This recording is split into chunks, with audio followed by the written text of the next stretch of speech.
Hello. Thank you for having me. My name is Daniel Ryan Spalding.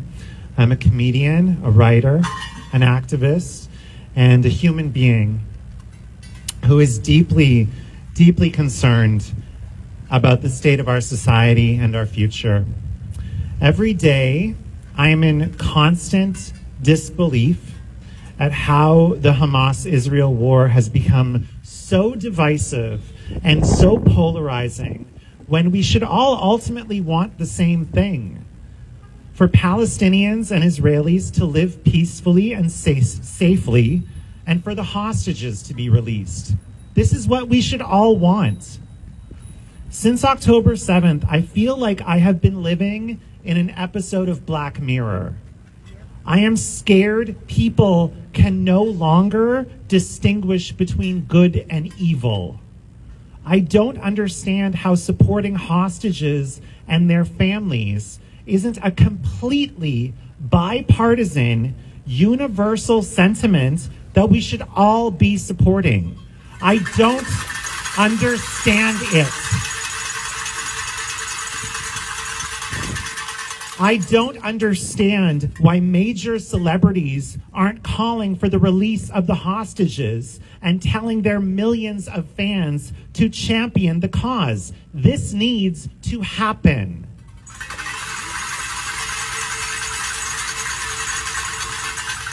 These are innocent people kidnapped by a terrorist group, held prisoner for 134 days. Many have been murdered. Many have been sexually assaulted, and they have all been tortured in the most horrific ways. People think that this war is binary, like picking a football team, and it's not. I don't feel anything but sadness and empathy for innocent Palestinians who are suffering in this war.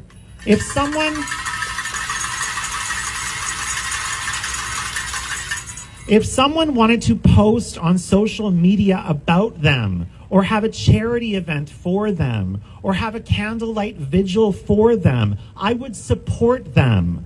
I would never harass them, or cyberbully them, or protest their event, or assume that they didn't also care about Israelis. Yet when Jewish people and Israeli people and their allies put up posters of those kidnapped, post on social media, or hold charity events, they are met with a tidal wave of hatred, judgment, accusations, and it has to stop now.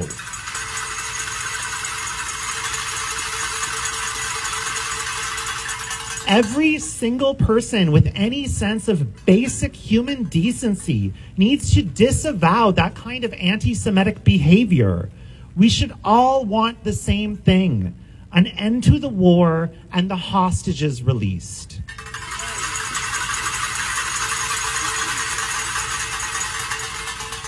When we lose the basic capacity to feel empathy for each other, we fracture spiritually, and that is the root of extremism, hatred, and violence.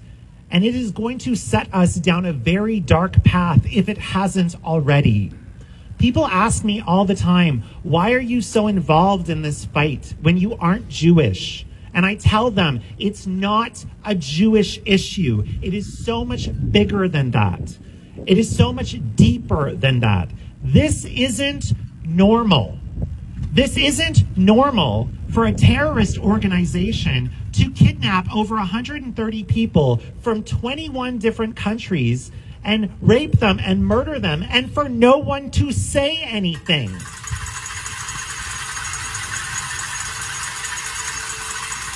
It's not normal. This is an episode of The Twilight Zone. I have never in my life seen such an obvious disregard for human suffering. Not just disregard, but intentional cruelty by social media personalities, online trolls with millions of followers who have minimized and mocked the unspeakable suffering of these hostages. The hostages and their families should be treated across the board with the love and support from the entire world.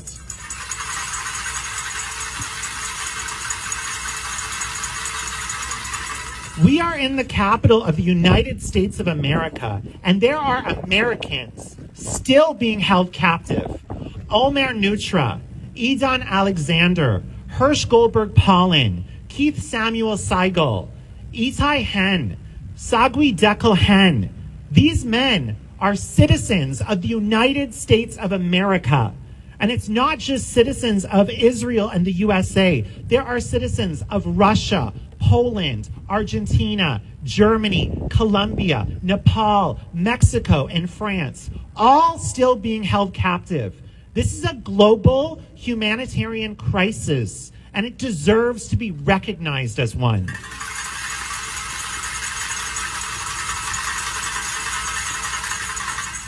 And for anyone doubting the genocidal cruelty of Hamas, for anyone living in the delusion that they are freedom fighters, champions of the oppressed, one of the hostages, Joshua Molel, was Tanzanian. He was not Jewish. He was not Israeli. He was a young black African man studying agriculture in one of the kibbutzes that was attacked. He was 21 years old, and he had his whole life ahead of him. We found out in December that Hamas murdered him right after he was taken hostage. There is a video of it. And in that video, a group of Hamas terrorists lynched him, called him the N-word, hurling racist slurs at him in Arabic as they beat him. They then shot him to death and stabbed him and continued to shoot him after he was already dead. And they still have his body in Gaza. Joshua Molel didn't deserve to die that way. He deserved a long life and the opportunity to pursue his dreams and have a family and have a life. His story is just one of thousands of horror stories that the world needs to hear and confront because it is the truth. Despite all of this evil and this horror, we are still here. And we are still fighting, and we won't give up until all the hostages are home.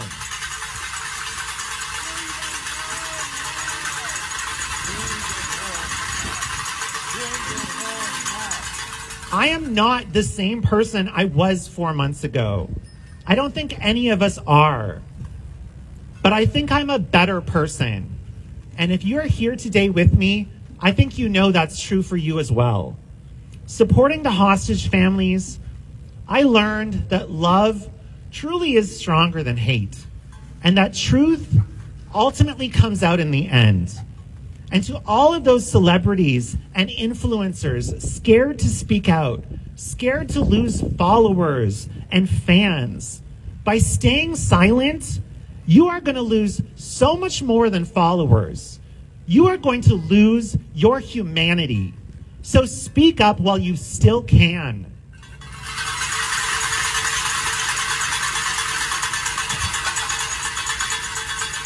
And I don't know where the world is heading, but I want people to know that I did everything in my power to be on the side of humanity and do what is right as best as I could in this moment. And if I can do everything I can do, and you can do everything you can do, and we all speak out, then God damn it, we're going to make a difference. Thank you.